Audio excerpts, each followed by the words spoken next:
Hello, Grumpy Old Fart here. Um, the left keeps pushing their global warming bullshit, saying it's a real threat. Is it global warming or is it climate change this week? I forget. They keep changing their story because they keep the facts keep proving a liar, so they keep changing their story. You can never keep it straight. But anyway, here's basically the thing. Lately, climate change in our area, at least, has taken the form of white, lumpy, frozen rain. Sticks to the ground, makes driving a hazard. They call that snow. At any rate, it's really freaking cold out there. Therefore, here are some tips. And this is not a complete list, by the way, but here are some tips for the winter during this global warming extravaganza we're having. First off, watch my video on prepping. I do a video on prepping for hurricanes and bad weather and things like that. Well, if you're snowbound and you're stuck in your house for a long period of time, maybe the power's going to go out or whatever, prepping's a good idea. Keep extra food, that kind of thing. Just watch my video, you'll see what I mean. Alright, and I printed out an article, and I'm going to, I highlighted some stuff, there's quite a bit of it, so I'm just going to read it right out of the article, and we'll go from there, okay? First thing you want to do, they can cause loss of electricity, heat, and telephone service, and they can trap you in your house. Therefore, you want to have flashlights and extra batteries. Make sure each member of your household has a warm coat, gloves or mittens, hat, and water-resistant boots, in case you have to get out in it. You have to have extra blankets. If you can always sit in your chair and wrap a blanket around you. I do that a lot, but if the power goes out, you're really going to need those extra blankets. Just saying. Battery-powered NOAA, National Oceanographic and Atmospheric Association. NOAA weather radio and portable radio to receive emergency information. Those are a must. You have to have that. Canned food and a non-electric can opener. I saw a video a while back. Some high school kids couldn't figure out how to work a manual can opener. It was actually kind of depressing.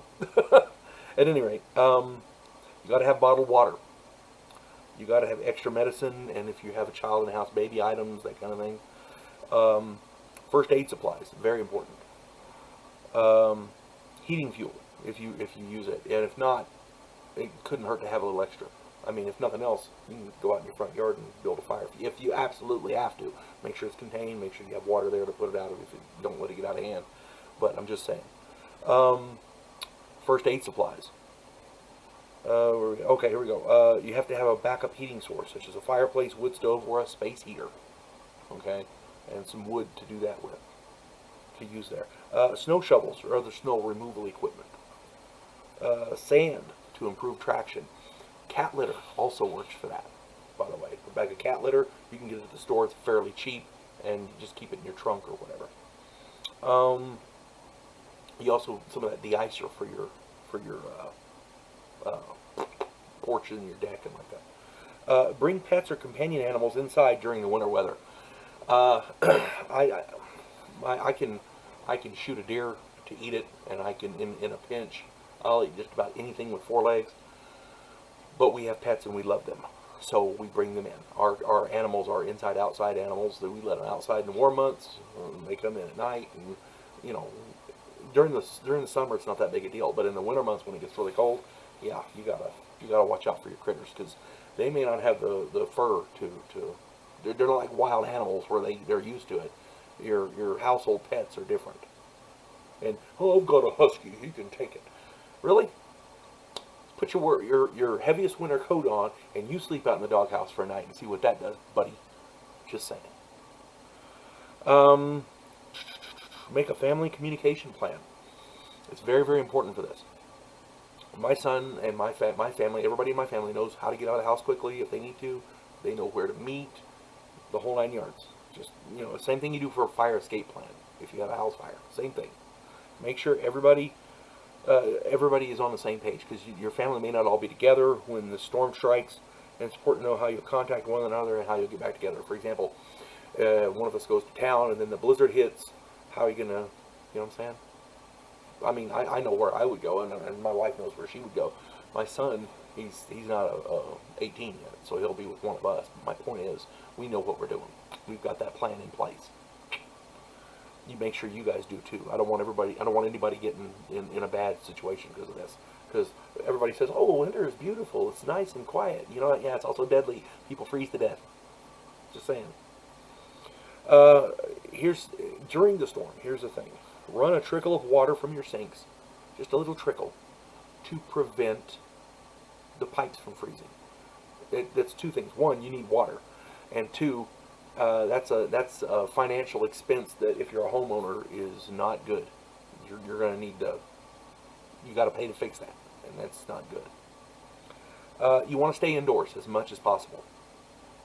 If you have to go outside, wear several layers of clothing because that keeps you warmer than one heavy jacket. Okay. Gloves, mittens, and a hat will prevent loss of body heat, especially the hat, because the heat rises. It comes out the top of your head. Okay, so wear a hat. Cover your mouth to protect your lungs, because you get these, you breathing in freezing air.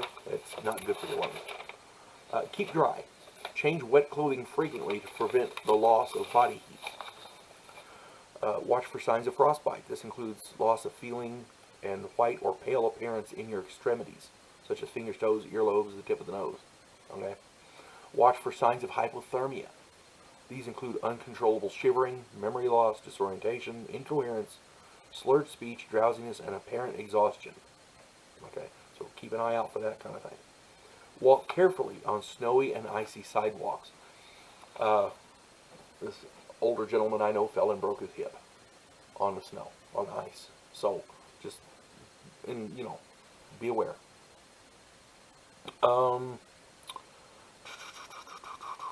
Drive only if absolutely necessary. If you have to drive, travel during the day. Don't drive alone. Keep others informed of your schedule. Let people know where you're headed and why you're going. Okay? That way, if you don't get back in a reasonable amount of time, they know to come and look for you. Conserve fuel if necessary by keeping your house cooler than normal. Temporarily shut off heat to less used rooms.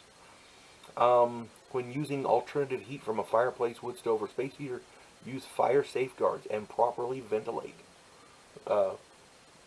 Carbon monoxide and smoke buildup in your house can be very deadly. If using kerosene heaters, maintain the ventilation and keep heaters at least 3 feet from flammable objects. Refuel kerosene heaters outside. Take them outside to refuel them, because if you spill kerosene on the floor and the next thing you'll poof, you got a house fire. It's not good. So make sure you go outside to refuel them. Now, I talked about this in that video. If you have to travel by car, keep emergency supplies in the vehicle, in the trunk or in the back seat, whatever. Include blankets or sleeping bags, flashlight with extra batteries, extra set of dry clothing and boots, shovel, sand, or if you're cheap like me, cat litter. Tire chains, jumper cables, high-calorie, non-perishable food, windshield scraper, first aid kit, compass, road maps, brightly colored cloth that you can tie to the antenna. It acts like an SOS signal. Okay, if you're driving along in the winter and you see somebody parked by the side of the road with a red flag on their antenna, you need to stop and help them. I'm just saying, you got to help each other, folks. Keep your car's gas tank full for emergency use, and keep the fuel line from freezing. Let someone know your destination, your route, and when you expect to arrive. If you do get stuck, stay with your car. Do not try to walk to safety. If you're miles from town, guess what? That could be a deadly situation. People have died doing that. And the sad part is, when you're walking in the cold, you don't realize how bad off you are until it's too late. That happens a lot. Tie a brightly colored cloth to the antenna for rescuers to see. Raise the hood, indicating trouble after the snow stops falling. There's a little bit more here. Hang on. I want to get through this and then we'll talk about it. And I wouldn't be making this video if I didn't think it was important. There's just a little bit. Okay. start the car and use the heater about 10 minutes every hour, just to keep and you want to keep the exhaust pipe clean, so it won't, the carbon monoxide won't back up into the car. But you do that to stay warm and to keep the engine going. Leave the overhead light on when the engine is running so that you can be seen. As you sit, keep moving your arms, legs, fingers, and toes to keep blood circulating and to keep warm. If you're sitting there shivering like that for 8 or 10 hours, and then you realize, gee, my toes are numb, that's a little late. Just keep them moving in your shoes, in your boots. Keep one window away from the blowing wind slightly open to let in air. Because if it's snowing real bad and your car gets covered up by snow, you want to be able to breathe. These are tips that most people probably already know, but it's a good idea to maintain the practices, because you never know. All right, especially the weather we're having with all the global warming. Yeah, it's a scam, folks. But anyway, I talk about that in other videos. But in the winter months, I want everybody to stay safe. Be safe. All right, take care. God bless one and all.